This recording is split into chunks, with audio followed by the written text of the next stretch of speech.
Be me, Finnegan. Just a regular guy. Work as a software engineer. The job isn't exciting. It doesn't make for good stories at parties. It's just lines of code, debugging, and drinking coffee that's always a little too burnt. But it pays the bills. And the work is logical. Things either work or they don't. A bug is a bug. There's no opinion, just facts. I like that about it. The office was the same way. A quiet, professional place. We had a decent team, maybe 20 of us in the department. A mix of men and women, younger guys and older veterans. Everything was functional. People were polite. We collaborated on projects. And the most drama we ever had was arguing over which framework to use for a new build. My closest work friend was Rick. Rick's been at the company since the Stone Age. He's seen it all, and his default setting is a kind of weary cynicism. He's a good engineer, probably the best one we have, but he'd long since given up on climbing the corporate ladder. He just wanted to do his 8 hours, collect his paycheck, and go home to his workshop. The social dynamic was easy.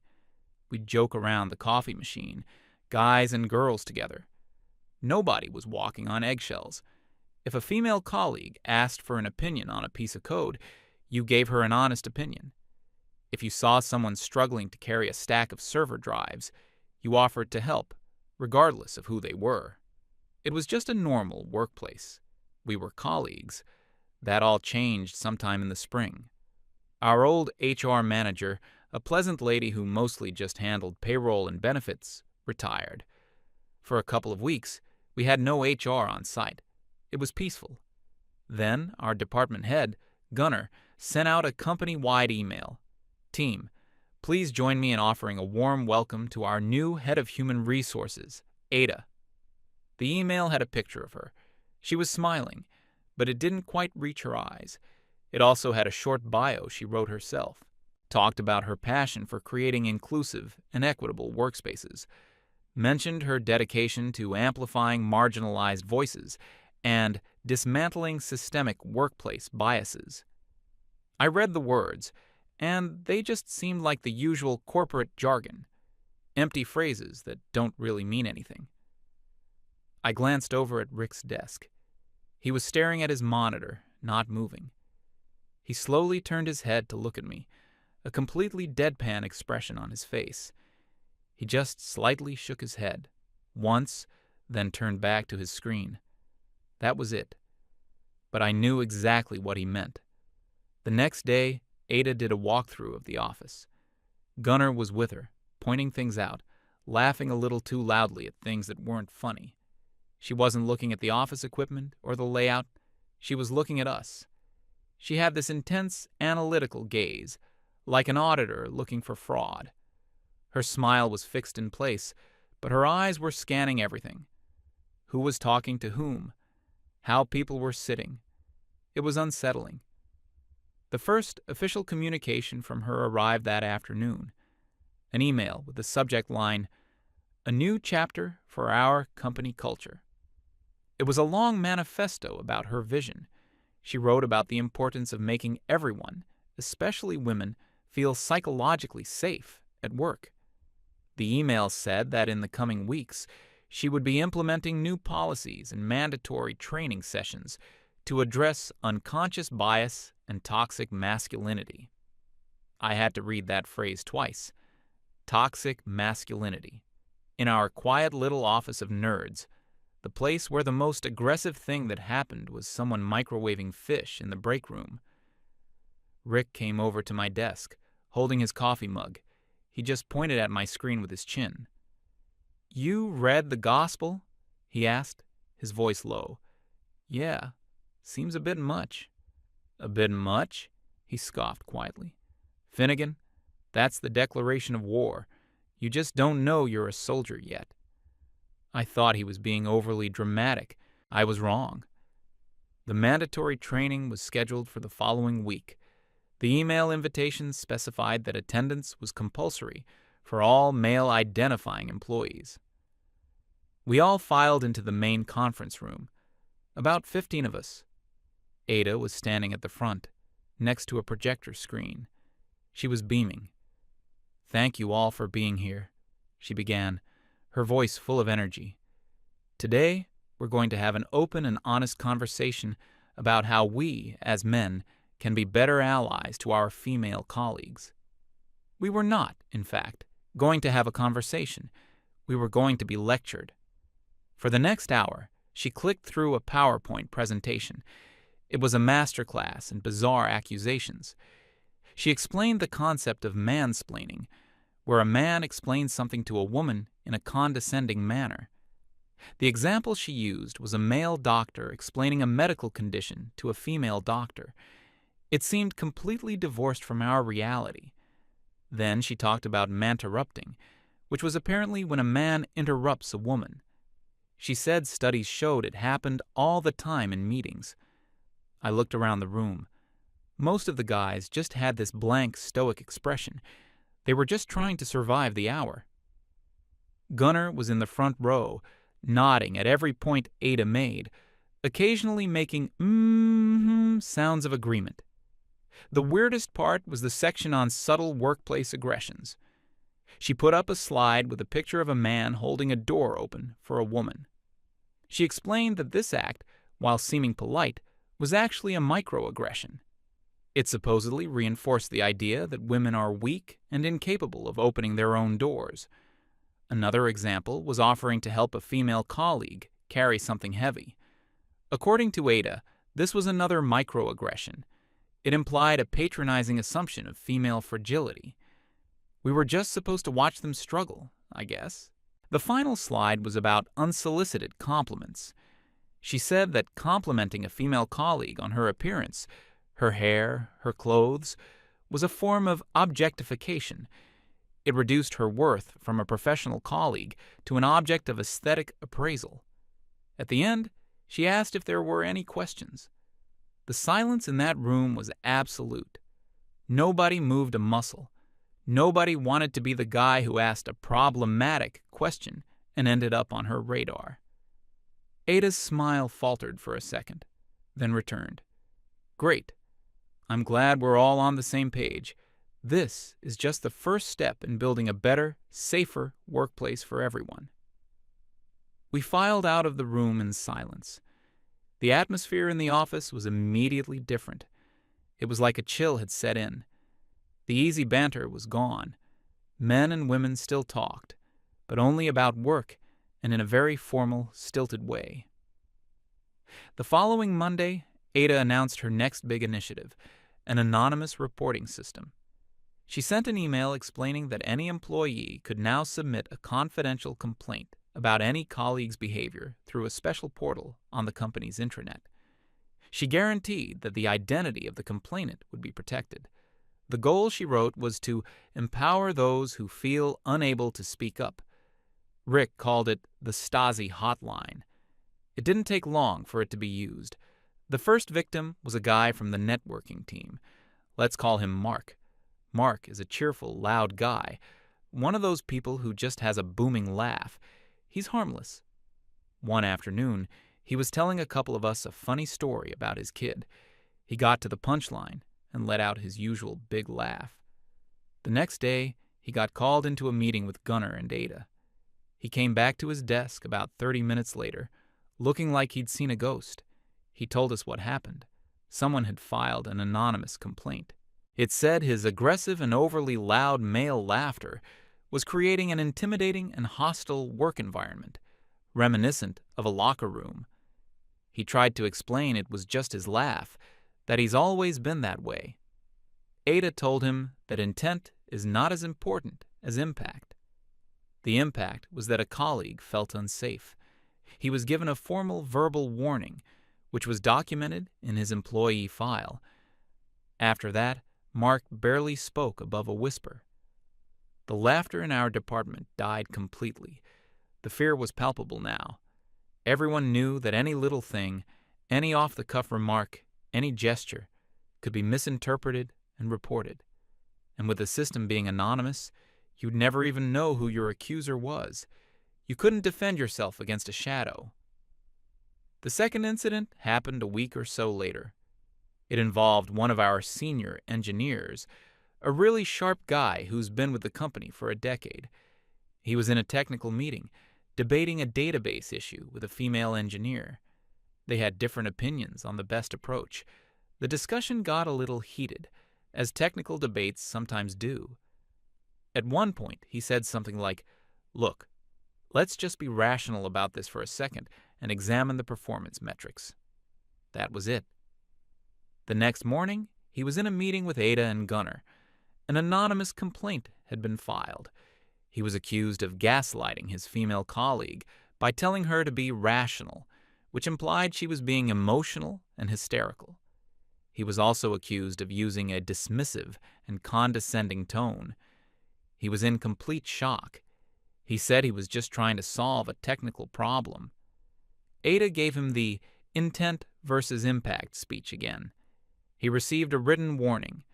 He was told if another complaint of this nature was filed against him, further disciplinary action would be taken. This sent a shockwave through the department. The effect was immediate and devastating. In meetings, if a female colleague proposed an idea, no matter how flawed, the male engineers would just nod and agree. Nobody wanted to be the next guy accused of gaslighting for having a technical disagreement. The quality of our work started to suffer. Collaboration, which is the lifeblood of software development, was dead. We were just a collection of individuals, terrified of interacting with each other. The social landscape of the office completely fractured. The lunch table, which used to be a big mixed group, split apart. The women sat at one end, the men at the other, or men just started eating at their desks. You'd see a female colleague at the coffee machine, and you'd just turn around and walk away, deciding you didn't need coffee that badly. It wasn't out of malice. It was self-preservation. Every interaction was a potential risk. The safest move was to have no interaction at all. I remember one afternoon, I was walking to a meeting. One of the female project managers was standing by the conference room, trying to get the projector to work. She was struggling with the cables. My first instinct, the human instinct, was to walk over and say, "Hey, need a hand with that?" But then Ada's voice popped into my head. The training session. Patronizing assumption of female fragility. Was offering help a microaggression? Would she appreciate the help, or would she file a complaint that I was implying she was incompetent? I couldn't know. The risk was too high. So I just stood there awkwardly for a moment, then walked into the room and sat down, pretending I hadn't seen anything. She eventually got it working herself, but I felt terrible. Not for her, but for the situation. This is what it had come to. Basic human decency was now a fireable offense. I saw Rick later that day. He looked more tired than usual. "How are you holding up in the new utopia?" I asked him. He took a long sip of his coffee. "I've just deleted a decade's worth of email," he said, "and I've stopped making eye contact with anyone. I'm a ghost. It's safer that way." He was right. We were all becoming ghosts. The final straw for me came about a month into Ada's reign of terror. I was working on a project with a female developer. We were sharing a screen, debugging a tricky piece of code. To point something out on the monitor, I leaned in, and my arm brushed against her shoulder for a fraction of a second. It was completely accidental, a total non-event. I immediately said, "Oh, sorry about that." She said, "No problem." And we continued working. But for the next 3 days, I was in a cold sweat. I couldn't sleep. I kept replaying that tiny, insignificant moment in my head. What if she thought it wasn't an accident? What if she didn't say anything at the time but was uncomfortable? What if she went to the anonymous portal and filed a complaint for unwanted physical contact? My career could be over, my reputation destroyed, all because my arm brushed against someone's shoulder for half a second. The accusation alone would be enough to ruin me. In this new world Ada had created, you were guilty until proven innocent, and proving your innocence was impossible. Nothing happened, thankfully. She was a normal person, and clearly didn't care. But the experience changed something in me. I couldn't live and work with that kind of constant low-level dread hanging over my head. It was insane. We were being treated like potential criminals at every moment of the day. We were expected to perform a job that requires intense focus and collaboration, but in an environment designed to maximize paranoia and social anxiety. That evening, I stayed late. The office was quiet. I went over to Rick's desk. He was still there, hammering away at some code. I sat down in the chair next to his desk. "Rick, I can't do this anymore." He stopped typing, but didn't look at me. He just stared at his screen. "I feel like I'm going crazy.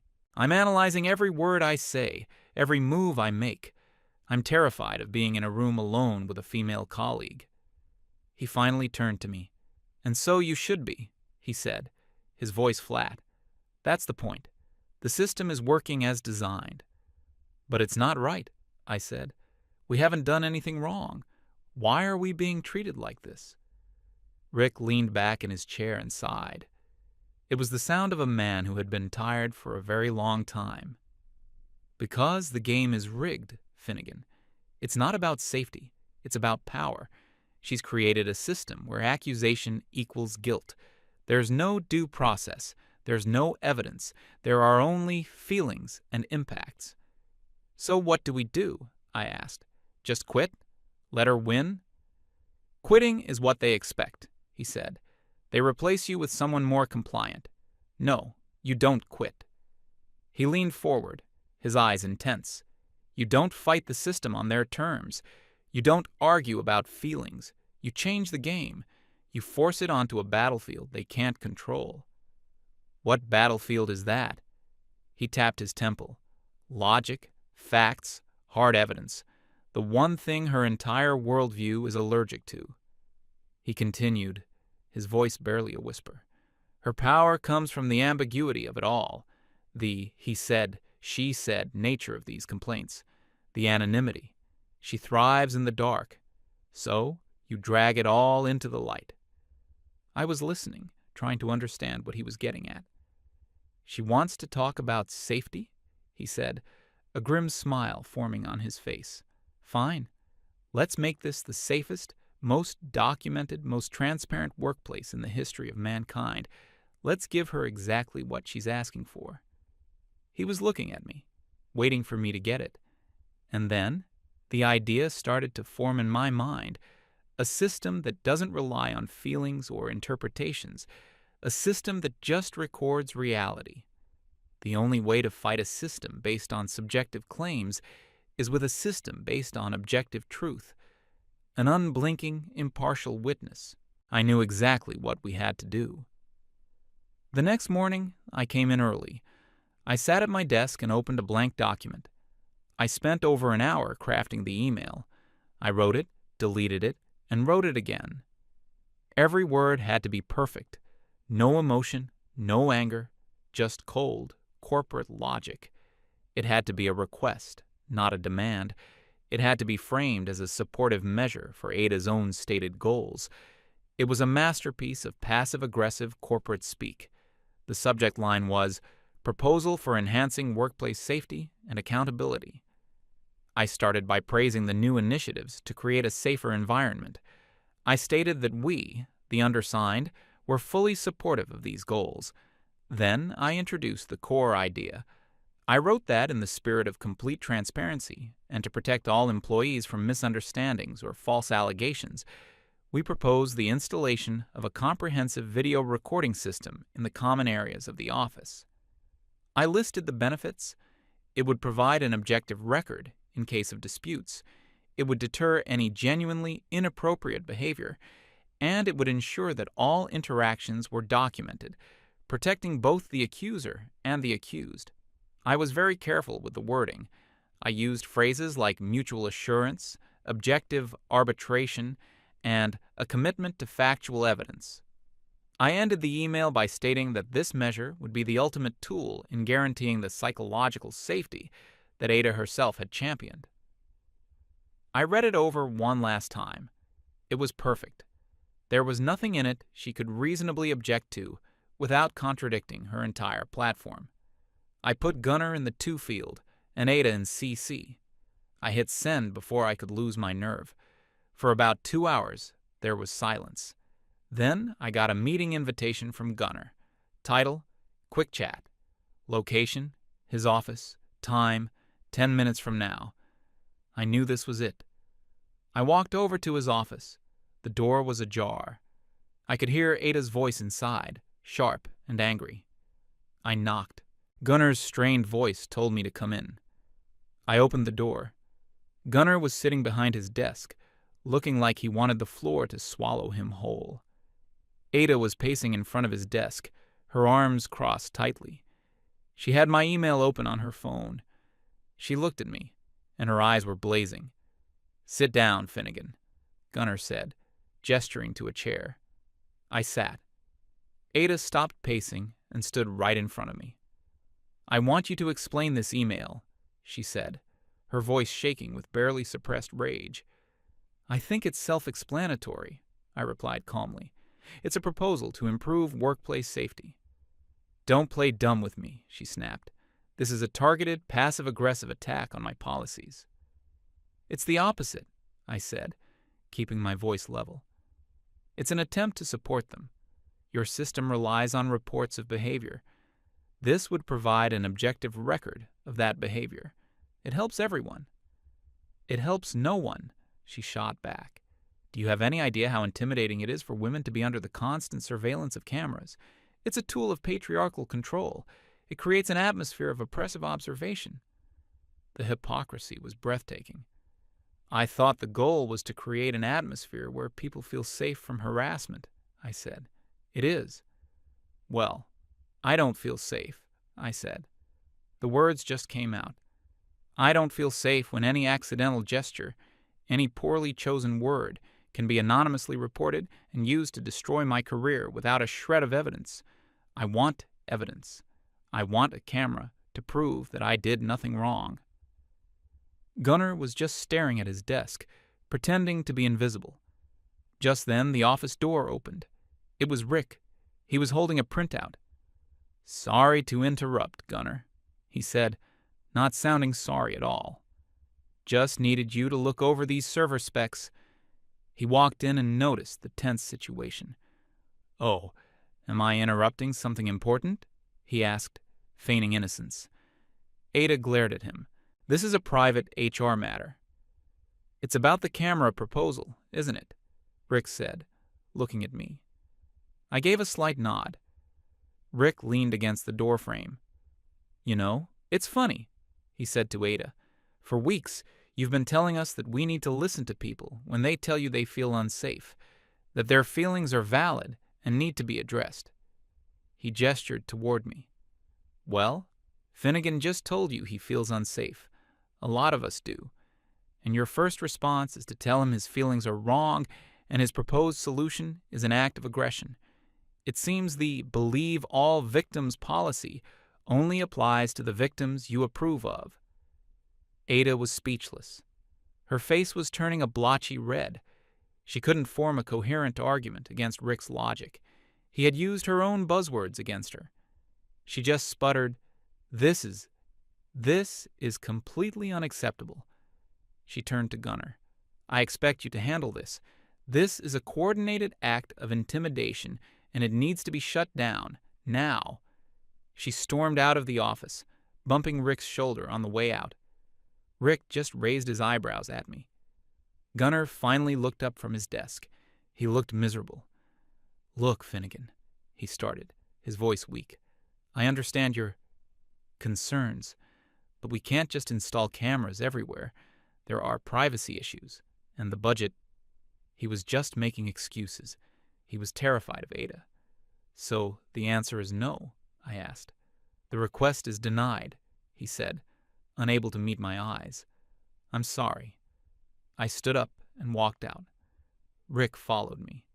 When we were back in the main office area, he clapped me on the shoulder. "Well done," he said. "You flushed her out. Now she's shown her hand." "What good does that do?" I asked, feeling defeated. Gunnar shot it down. "It's over." "No," Rick said, shaking his head. Phase 1 is over. Now comes Phase 2. The news of my failed proposal spread quickly. The mood among the men in the department was grim. It was confirmation of what we all suspected. The system was designed to be a one-way street. Accusations were welcome. Requests for objective proof were treated as hostile acts. That evening, I had quiet conversations with several of my male colleagues. The guy who got a warning for laughing, the senior engineer accused of gaslighting, others who hadn't been targeted yet but were living in fear. The feeling was unanimous. We couldn't let it stand. Rick's words echoed in my head. You don't fight the system on their terms. My individual request had failed because it could be dismissed as one disgruntled employee, but they couldn't dismiss all of us. We decided to draft a new letter, a collective one. This time, we didn't hold back. We worked on it together, after hours, in a shared document. We used stronger, more formal language. We described the current work environment as untenable and hostile. We detailed the specific incidents, the warnings for laughing, for having a technical debate, without using names, but the context was clear. We stated that the anonymous reporting system, without any mechanism for objective verification, had created an atmosphere of fear and suspicion that was detrimental to productivity and professional collaboration. We reiterated our request for cameras, this time framing it not as a suggestion, but as a necessary remedial action to restore a fair and equitable working environment for all employees, regardless of gender. And then we added the most important part. We wrote that the company's refusal to implement such a reasonable, evidence-based solution, while simultaneously promoting a system of unverified accusations, could be construed as a form of workplace discrimination and created significant legal liability. We didn't explicitly threaten to sue. We didn't have to. The phrase legal liability was enough. The next morning, we had a final version. One by one, men from my department, and even a few from other departments, came over and quietly added their digital signature to the document. By the time we were done, we had signatures from nearly every male engineer in our building. This time, the email wasn't sent to Gunnar. It was sent directly to the Vice President of Operations at our corporate headquarters in another state. Gunnar and Ada were only on the CC line. We hit send. The effect was like dropping a bomb. For the rest of the day, there was a strange, tense silence in the office. Ada didn't leave her office once. Gunnar walked around looking pale and sweaty. They knew they had been bypassed. They had lost control of the situation. The next morning, we got our response. It was an email from the VP's executive assistant. It was brief and to the point. It said that our concerns were being taken very seriously and that a team from corporate, including a representative from the legal department, would be on site the following week to conduct a full review of the workplace environment. A wave of quiet relief washed over us. We had done it.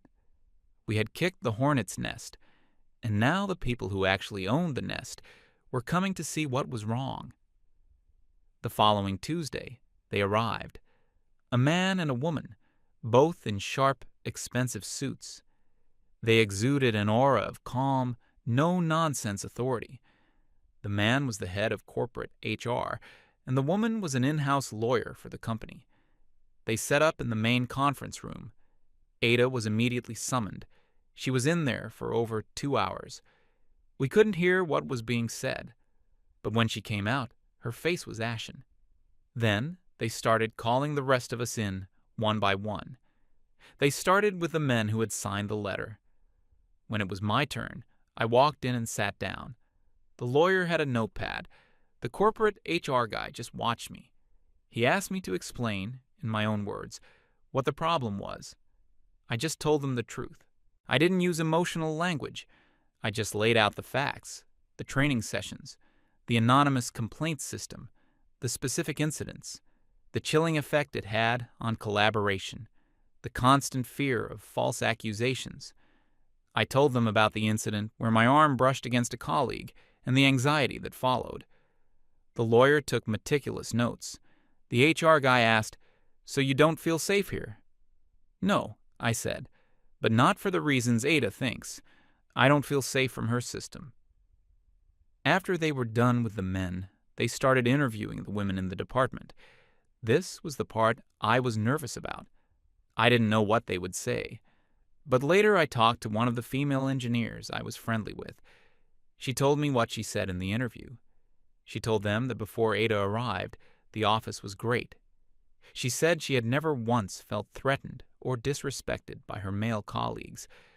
But now, she said, the atmosphere was terrible. She told them that the men were afraid to talk to her, that nobody would challenge her ideas even when they were bad, and that she felt like she was being treated like a fragile piece of glass. "It's infantilizing," she told me she said to them. "I'm an engineer. I want to be treated like an engineer, not some damsel in distress who needs protection from a bad joke." She wasn't the only one. Many of the women apparently said similar things. The investigation lasted for 2 days. On the 3rd day, the final verdict came down. We didn't see it happen. There was no big announcement. Around lunchtime, we just saw Ada walking back to her office, followed by the 2 people from corporate. A few minutes later, she came out carrying a small cardboard box with her personal belongings. She didn't look at anyone. She just walked straight out the front door and never came back. An hour later, a company-wide email was sent from the corporate HR director. It was short and brutally concise. "As of today, Ada is no longer with the company. We wish her the best in her future endeavors." The email also announced a temporary suspension of the anonymous reporting policy, pending a full review. A quiet, collective sigh of relief seemed to pass through the entire office. The next week, a team of contractors came in. They started installing small, dome-shaped security cameras in the corners of all the common areas and open-plan office spaces. Gunnar stood by and watched them, looking completely defeated. He knew he had backed the wrong horse and lost all respect from his team. The atmosphere began to return to normal almost immediately. People started talking again, joking, eating lunch together. The fear was gone. A couple of days after the cameras were fully operational, I was at my desk, deep in my code. Rick walked over and stood beside me, sipping his coffee. He didn't say anything for a moment, just looked up at the small black dome on the ceiling above us. A tiny green light was glowing on it. "Well, you got what you wanted," he said, his voice laced with its usual irony. "Big Brother is watching you. Every move you make. You're on camera, forever." I didn't even look up from my monitor. "I know," I said, a small smile playing on my lips. "And you know what? I've never felt safer."